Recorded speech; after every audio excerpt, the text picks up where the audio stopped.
Hey, so this is your guide to how to write an amazing CV. I'm Claire Harrison. I'm the founder of Start Me Up. We help young people with their careers. We've been running remote internships now for over 5 years. I'm also a trained resume writer and a certified LinkedIn profile writer as well. So I know a lot about how to present yourself to get the kind of job that you're looking for. And I also know a lot about the kind of pitfalls and mistakes that people make when they're writing their CVs. Now, I think the first thing to remember with a CV is it will be one of the most important documents that you ever create in your life, probably, right? So it can be a passport to a whole new career, amazing salaries, amazing opportunities, amazing professional development and personal development. So it really is important. And I think for a lot of people, it's a little bit of an afterthought. People find it hard, hard to think about their achievements, hard to think about the unique parts of their history which would make them interesting to a potential employer. And also people often don't customize their CV when they're sending them off. So they tend to just copy and paste and send off, say, as many as possible and hope that something sticks. And unfortunately, the opposite is the case. Much better to go for just a few targeted, tailored applications than to just fire off lots and lots and lots of different versions. So what we've done here is we've created a template which you can use for different types of job applications. So we have two templates that we've offered this time around. So we've got a traditional resume, which is black and white, so kind of like more this is kind of more, I suppose, what a lot of traditional companies might be looking for. We've gone for a traditional kind of font, and then here we've gone for something a little bit more modern, something which is kind of a little bit more, sort of very easy to read, things that might be good for a job if you're going into work in a kind of startup technology company, or if you are looking for a creative role. Okay, so the main bits of the CV. So you need to have your contact details, all of that here, and you can hyperlink it as I've done here. The main thing is that your CV will be read by either a human recruiter or applicant tracking system. And if it's read by a machine, the machine needs to be able to extract the information from the CV easily. So the thing to think about is to remember that the information needs to be able to be extracted from the CV.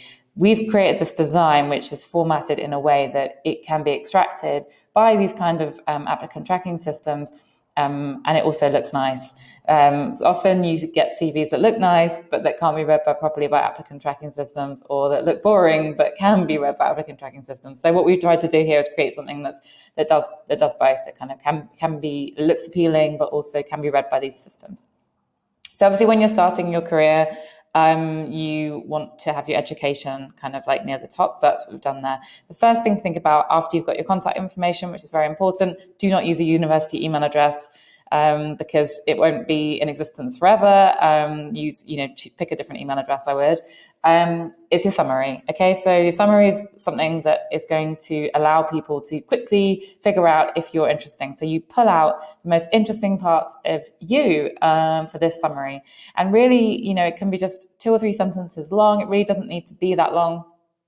But it just needs to pull out something that makes you stand out. Now, what a lot of people do is in this bit, they just write something super generic, like dynamic graduate looking for opportunities in the consulting sector.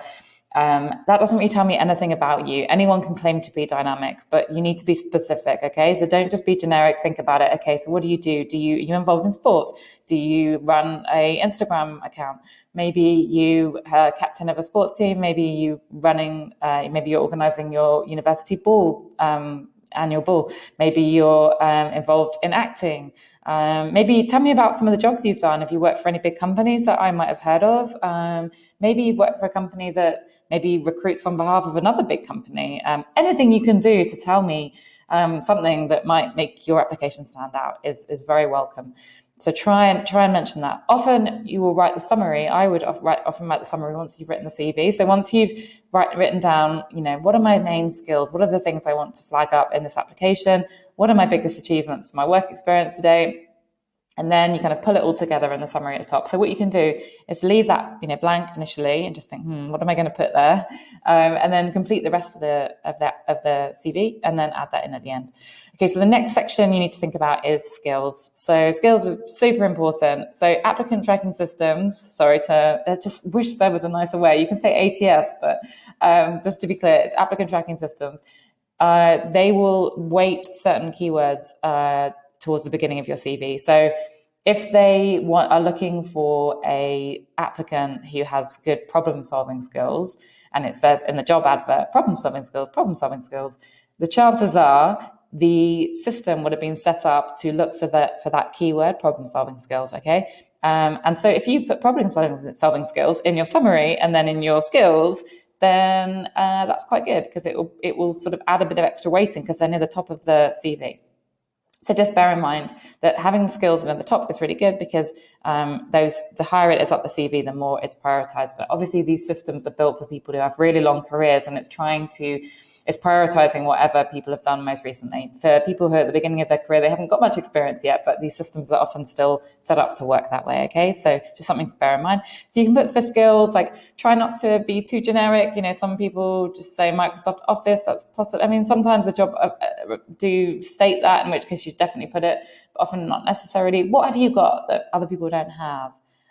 Communication skills, yes, okay, but what kind? Communication is a huge area. Like, maybe you've got some digital marketing skills. Maybe you know about Google AdWords. Maybe you know about Facebook pixels and Facebook marketing. Maybe don't underestimate your knowledge. Like, don't underestimate the fact that you may be better at social media than people who are 10, 20 years older than you. Put it in your CV if it's relevant to the job application. Okay. Then comes the education. So you have some choices here. Some people put their modules. It can end up taking up a lot of space. It can be a good idea to put the modules in, especially if those keywords line up with the keywords in the job advert. So if you're going for a job at law and you've done these different legal modules, probably makes sense to put them in there. They're probably going to like that. But yeah, try and write them out so they don't take up too much space. Here we've used bold to make the name of the course kind of jump out. But we've only taken up 4 lines, so that's pretty good use of space. So don't worry about having to give every single module a new line, and don't even feel like you have to put them all down. But if it's relevant to the job, I think it's possibly worth it. Maybe there's some software you've worked on which could be relevant, so put that down. Okay, great. And then, so the next section is the experience, which is really, really important. So you can call that your professional experience, your work experience. We've just called it experience. You can download this template and you can edit it as you see fit. And this is the kind of format we go for. So job title is the first thing that should appear. So if that's intern, maybe you're a business development intern, maybe you're a legal intern, maybe you're a PR intern. That should be the top, okay? That should be the first thing in the job description before the company name, okay? Then comes the company name and then the location after that. And then these dates here. So when it comes to writing your dates, you've got different choices about how you do that. The main thing is to just be consistent. It's because sometimes Americans and Europeans often put their dates in a different way. So they put the month or the date in different ways. It can get a bit confusing. Sometimes these systems get confused. So if you just write the month down, it's actually probably safer to write down the full name. So if you can fit that in, we've made it quite small here, so you can write that down. If you really weren't somewhere very long, think about whether or not, for internships, that's fine, and work experience. But you can do things when you're slightly further down the track with your career, like just focus on the year as opposed to putting all the months in. For you guys, you don't need to worry about that so much, because a lot of your work experience will be relatively short at this stage, and that's absolutely fine. People expect that. One thing you can do, which often people don't do, is describe a little bit about the role that you've been doing. So, like working in the compliance team for a top tier law firm, acting on behalf of FTSE 100 clients. So don't expect that your reader or the recruiter will know anything about the company that you work for, the kind of job you've done. Unless it's a very similar company in a very similar department, they're probably not going to really know what you've done before. So don't assume that they know anything. Biggest mistake people make at the beginning of their careers is thinking that everyone else is really smart and everyone else knows everything. They really, really don't. So make their life easier. Describe what the team was doing, what exactly you did, very, very briefly. So I try and do that in one line. Then you've got a few bullet points. So people often say up to 5. I personally just think quality over quantity. Can you put your achievements in the fewest number of words that you possibly can? And so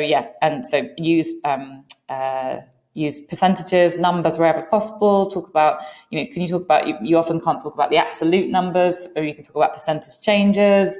Maybe you can think of, maybe ask them, what did you feel like my biggest achievement during this internship? See what they say. Often people will work on projects. It's really helpful to give the recruiter a sense of the size of the projects. Was it if you were analyzing data, how big was the data set? Like, what was the goal of the project? Was it to increase revenue, reduce costs, identify new opportunities? Like, what was it? And then think about, kind of what could those opportunities be worth? So if you were doing keyword research for search engine optimization, for example, if you'd implemented these strategies, it could result in a 5-fold increase in web traffic. Or, it doesn't matter if it hasn't been done yet or implemented. It doesn't matter if you don't have the evidence yet. It's like, just as long as you can explain your working. It's like when you're doing a math problem or something and they're like, just explain your working, you get marks for explaining your working. So when it comes to the job interview, you can explain, this is how I arrived at this methodology to calculate this, the impact of my work. Because of course, not all employers will say, well done, thank you so much for that. You helped us make X number of £1,000 or dollars at the end of the internship. So you sometimes need to think, okay, what did I achieve, and how could I quantify that? Okay, so that's a skill in itself. So if you've worked in casual work, so a lot of people have worked, done sort of casual jobs, like maybe they've worked in catering, for example. Give me a sense of like how big that catering company was. Like, you can say I work for a sandwich shop, or you can say I work for a sandwich store that served these giant blue chip companies. We've processed 10,000 orders a day. We had a team of 25. Instantly, I get this image of a very, very busy kind of job, and you've been a supervisor, and that's really impressive. So you had to manage all these people. You had to stay calm in a crisis, and instantly, like, I'm getting a picture of someone who must be pretty competent, right? So I'm going to be more interested in that applicant. So yeah, and then in terms of like how you talk about other achievements, like, some of you will have done sports teams, some of you will have done, plays, you might have been involved in committees. You can put that under the leadership. There's lots of different places you can put that kind of thing, but you could put that under leadership. If it's voluntary, you could put it under voluntary work. It's up to you. Don't have loads and loads of headers, so kind of pick one and then stick with it. Don't worry too much. I don't think you'll be penalized if you put, everything under voluntary or leadership and you're like, and then you describe it as volunteer. Just pick one and stick with it. And leadership is fine and voluntary work is fine as well. Awards can be a good one as well. One thing to think about when you're talking about awards, maybe give a sense of like how many other people were involved in that competition. So I've got here a law prize and a hackathon. So how big was the hackathon? Did you come first out of 1,000 people? Say. So that's another place that you can do it. A lot of people often want to put references on request at the bottom of their resume. It's completely pointless. Everyone knows that you can request a reference. Like, that just doesn't mean anything. It just takes up a couple of lines and it's just really not necessary. And also, the references are typically only being called after you've already had an interview. So putting it on CV is pointless. The goal of the CV is to get you to the interview stage, or to the next stage of the application. So just, that's the goal of the document. Some people say you have to have it on one page. Ideally, I think if you're starting out, yes. If you do find that you have got a lot to say, you've really packed it in with amazing internships and you can't possibly put it on one page, then, try sort of 1.5 is okay. But yeah, generally you should be able to get it onto one page when you're at the beginning of your career. So hopefully you found that helpful, a little training to how to write your CV. And we've got another series of different trainings available. So if you've got any other questions, please just send us a message. You can email me on claire@startmeup.careers, and I'd be very happy to help you. Thank you.